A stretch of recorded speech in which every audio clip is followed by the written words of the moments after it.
You've talked a lot about central bank digital currencies. For those of you that are maybe newer to the concept or my channel, like the government is going to tokenize dollars on the blockchain, and it's programmable money. They can program its value, the duration of its value, where you can and can't spend it. They can track where you do spend it or don't spend it. They could, if they want to implement climate lockdowns, for example, and you're consuming too much meat or buying things that might contribute to what they might believe harms the environment, they might restrict your access to buying those certain things. So CBDCs are very interesting. Can you talk a little bit more about CBDCs? When do you think they're going to be mainstream? Like, when will we lose paper money and have to switch over to some sort of digital wallet that forces us to transact in their blockchain? So this is a very, very extensive topic. I mean, this is like a 2-hour topic, but if I were to summarize, I would say, as far as the mechanics, I think it's very important for people to understand the mechanics of a CBDC, because when you hear this in the mainstream media or on financial Twitter, on YouTube, a lot of YouTube gurus, talk about this, and they talk about how we're going to come out with this Fed coin as though it's going to be a different currency. We already talked about CBDCs. That sounds different than a dollar. So somehow we're going to get these, dollars that we used to use, and now they're going to be replaced by, let's say, Fed coin. You've got to eliminate that thinking, because that takes you down a path that leads you to very inaccurate conclusions. Okay. What you have to understand is that money itself, the way we think of money outside of green pieces of paper, is nothing but a ledger. That's it. So, Rich, I'm sure you have a few bank accounts. That bank account, that is not money. There's no money being stored for you in their safe. That is just that whole bank, all they're doing is keeping track of a ledger of who owes who what, and all these Arguably, you could say that it exists today. Sorry? Arguably, you could say that central bank digital currencies exist today. Well, there you go. So a thought experiment that I like to do is I ask people, how do you know that you're not spending a CBDC right now? Like, do you think they're going to come out and tell you? Absolutely not. So the point is, a CBDC by definition is when all of these ledgers are consolidated onto one. If they're on just one ledger, then they can do all of these things, all these draconian or Orwellian Big Brother type of things that you described just a couple minutes ago. They can't do that unless you've got everything on one ledger, or the ledgers are at least talking with one another. So you've got the BIS coming out the other day talking about this a global unified ledger in terms of a CBDC. And this is what I've been talking about on my channel for the last 2 years now, right? And what they're doing is, you'll notice in this report, they don't talk necessarily about a different type of money or a different type of currency. It's all about unifying ledgers. So, and the reason I say this is because there's so many people that I see out there that are adamantly opposed to a CBDC, but they'll sit there, and if the Fed says, okay, well, now instead of your deposits being a liability of Wells Fargo, we don't have to worry about them going bust. You can just move them onto the Fed's balance sheet. Those same people would say, oh yeah, sure, that doesn't sound like a big problem. That, they'd pay me a higher interest rate. Why not? But they don't understand that that is a CBDC, and they don't understand that the central planners aren't going to come out and tell you. They're not going to say, today we're using this new CBDC. Why would they do that when they know that there's so much negative press? There's so much negative PR on social media around the topic. People know that it's Big Brother. So what they're going to do, how they're going to roll this out, Rich, in my opinion, because this is exactly what I would do. If you just put on the evil genius hat for a moment, if you put on your Klaus Schwab hat, you come to the conclusion that you only start rolling out the features of a CBDC. So one of the features of everything being on one ledger is you'll be able to settle transactions 24/7, 365, instantly, all over the world. So I know you're a Canadian. You probably have most of your currency units in Canadian dollars. So let's say that you take a trip down to Mexico. We talked about that trip here. Or you talked about that trip you do annually. So you go down to Mexico, and let's just say that you're down there and you wanted to buy a property. Like, oh man, I love it down here. Great, beachfront. But it's going to be a pain in the ass because you're going to have to wire that money from your account in Canada. It's going to have to come down to Mexico. You're going to have to set up an account. You're going to trade it from Canadian dollars into pesos. It's going to take all this paperwork, all this time. You're going to have to pay transaction fees. Then you got to get it in the account of the seller. How do you do escrow? It's this big pain in the ass, right? Mm-hmm. Well, with a unified ledger, the CBDC world, if you will, if you were down there, you would instantly be able to transfer those currency units from Canada down to pesos. You'd instantly be able to transfer them from Canadian dollars to Mexican pesos, and you'd be able to direct them right into the account of the seller, all free, 24/7, 365. So this is one of the reasons why I don't think a CBDC will be thrust upon people. I think they'll actually demand it. I think that they'll love it, because the average Joe just doesn't understand what's happening here, right? So if I'm Klaus Schwab, I'm going to roll out those features just gradually. I'm not going to say that it's a CBDC. I'm going to say, look at what you can do with this new banking system. We'll call it Fed Now.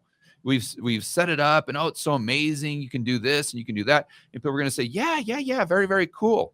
And then 3, 4, 5 years down the line, once they get everyone on this network, and once they integrate it into their life, then they're going to start rolling out the social score. Another thought experiment that I use with my audience is all of us, everyone on the live stream right now has a cell phone. And I would argue 99% of the people are probably addicted to it, even on this live stream right now, no matter what you say. So if I told you that tomorrow the government, the Canadian government or the US government, would start giving you a social score or a climate score based on your cell phone usage, how many of you would continue to use your cell phone? Every single person. Why? Because it's completely integrated into their life. They can't even leave home for 5 minutes without their cell phone. They're just, and maybe your audience is a little bit different, Rich, but I mean, for heaven's sakes, go through an airport in Canada or in the United States. I mean, 99% of the people, what are they doing? They're literally running into each other because they've just got their head buried in their stupid phone, for heaven's sakes. So you're not, and what they're going to do is they're just going to rationalize it. Oh, man, I don't want that social score. No, I know that's bad, but Rich is overplaying it on his channel, and George, he's just a fear monger, and he's just doing clickbait, and he's just he's got the tinfoil hat on. So I don't know. I mean, is it really that bad? They're going to sit there and rationalize it, right? Just like people rationalize, the blue pill guys sit there and rationalize why they should do this for a girl, or why they should get her roses, or why they should do that, or why they shouldn't go to the gym. They know they should, but then they rationalize it away to where they don't have to do it. And I think people are going to do the exact same thing with a CBDC. So that's what I would say first and foremost. Understand that it's a ledger. Understand that you're not going to know when they roll it out unless you're really, really, really paying attention. And then once you start paying attention, then you know that you want to try to transact in cash as much as you can. And unfortunately, with Bitcoin and gold, it's very tough to transact. Try going a week in your life and only spending Bitcoin. That's going to be difficult. To pay your rent, to pay your insurance, etc. But the way that you've got to start thinking about it is, how could I operate, or how could I live outside of that ledger as much as possible? Now, the people that have 9-to-5s and jobs, and even for you and I, Rich, we're going to have some of our net worth on that ledger, because we've got to transact unless we want our quality of life or standard of living to go down to like an Amish community, right? If you don't want that, then some portion is going to have to operate within that ledger. But you want to try to get as much out of that ledger as you can, and that's where Bitcoin comes in. That's where gold comes in. And you take those, what you don't need as a store of value, then you take that, turn it into currency, cash, and that's what you use to transact with as much as possible. So this really puts a premium for people who really value privacy and freedom and liberty and all these things. It really puts a premium on finding and setting up a plan B or C in countries where the majority of transactions are still settled in cash. I did a video on this the other day, Rich. Do you know that 78% of the transactions in places like Romania, in Morocco, are still settled in cash? So I'm not saying they'll never have a CBDC there, but what I am saying is that you got a lot more runway. And for me, that's very important. So I think I could go talk about it for 2 hours, but I guess I'll stop there. They rolled out a central bank digital currency in some cities in China. Did you hear about how they did that? Oh, sure. They just give people free money. I mean, that's another way. They just basically say, "Hey, we'll gave give them a you free wallet. And money." they said, "Here's $50 worth of whatever our free currency is," and apparently nobody pushed back on it. They were all happy to get that free money and start using it to move them in that direction. How do you see that? Look, so the other day I went on Twitter and I said that you have to acknowledge the features of a CBDC or a unified ledger in the eyes of Joe Public. And I said, I think that the free market may even gravitate towards a CBDC. And of course, I have all the Bitcoiners and gold people. I mean, they're just literally losing their mind, right? Their heads are exploding. And I said, no, you've got, and of course they don't understand what I'm saying. What I'm really saying is, if you're fighting John Jones, maybe the best UFC fighter at all times, let's say that you're going into the octagon with him in 6 weeks. Are you going to focus strictly on his weaknesses? Of course not. You're going to look at his weaknesses, but you're also going to look at his strengths. Because how the hell are you going to defeat him if you don't look at everything in its entirety, and then you know how and what strategy you can use to actually having a chance of beating this guy? So we have to look at how this CBDC thing rolls out and why the public will gravitate to it. We talked about the ease of use, but then you bring up a great point. They're of course going to roll out universal basic income, especially when we have the next recession. If it turns into an economic depression, we're going to see the same stimmy nonsense that we saw in 2020 and in 2021. And the easiest way to send out stimmies is to do what? To have everyone have an account at the Federal Reserve instead of their local bank. And then the Fed can take those bank reserves, call it base money, and they can inject that straight into the economy to try to give it an economic boost. It's that Keynesian type of mentality. Also, I saw, in fact, do you know what the Mises Institute is? No. The Mises Institute is one of the big libertarian think tanks in the United States. I mean, they're in fact, they're amazing. They're really, really good. But I saw someone with the Mises Institute retweet this article where they were arguing how wrong it is that Jamie Dimon, he's in charge of JP Morgan, how he, in other words, JP Morgan, their reserves or their cash balance, their checking account that they have with the Fed, they get paid like 5% on that. It's actually a little bit more, but let's just say 5%. Where if you actually bank with JP Morgan, they're only paying you like 50 basis points, right? So the article was like, how is this fair? On what planet is this right? No. We should all be paid the exact same amount as JP Morgan or Jamie Dimon. Why should he get more on his cash reserves than we do, the average Joe and Jane? But so the solution there is what? Well, you just move your account from JP Morgan over to the Fed, and the Fed will pay you the exact same interest rate. But what does that do? Now, all of a sudden, you've got the CBDC. So sorry about that. They can pay you whatever interest rate they want. They can issue universal basic income. You have all these efficiencies of the transactions. They can also issue credit based on narrative, not based on merit. Because see, if there's only one balance sheet, the bank can't go bust, right? So the Federal Reserve, they cannot go bust. So if the lending is going through the Federal Reserve and those assets, those loans end up on their balance sheet, they don't care about them getting paid back. Where a normal bank, they have to take into consideration your credit score, obviously, because they have a P&L and they want to get paid back on that loan. But the Fed doesn't fall into that category. They cannot go bust. So and the way I always describe it is, in the future, when we go into this CBDC world, Dylan Mulvaney will get a loan with 0% interest, I assure you, regardless of what his credit score is. Where Rich Cooper, it'll be almost impossible for him to get a loan for anything under a 10% interest rate.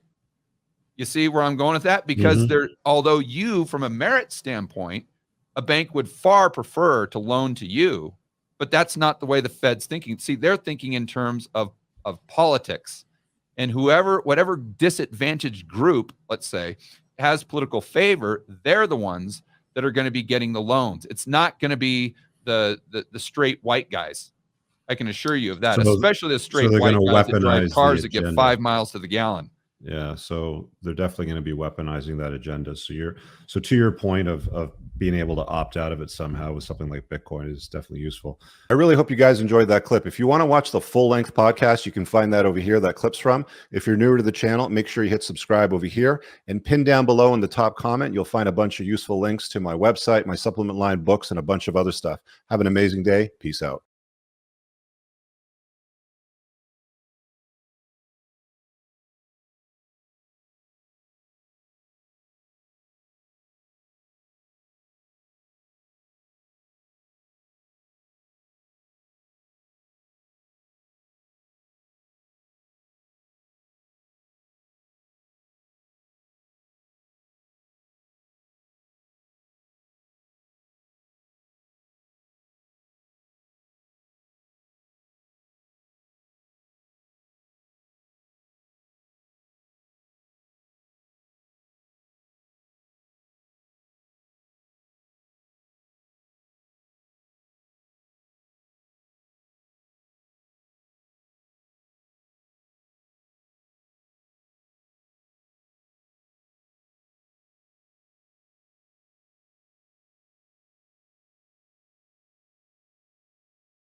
All right. Hey, guys. Welcome.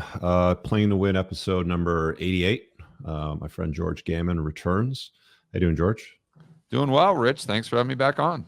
Yeah, it's cool to catch up every, I said last time I'd love to have you on like every 6 or 7 months just to sort of, see what's going on with the markets because, they're always changing and, it's always neat to sort of dive down those conversations. And we talk about more than just markets and economics anyway, because I know that you're pretty red pilled with the way that you live your life and everything. So it's fun to have you on. Before we actually get started,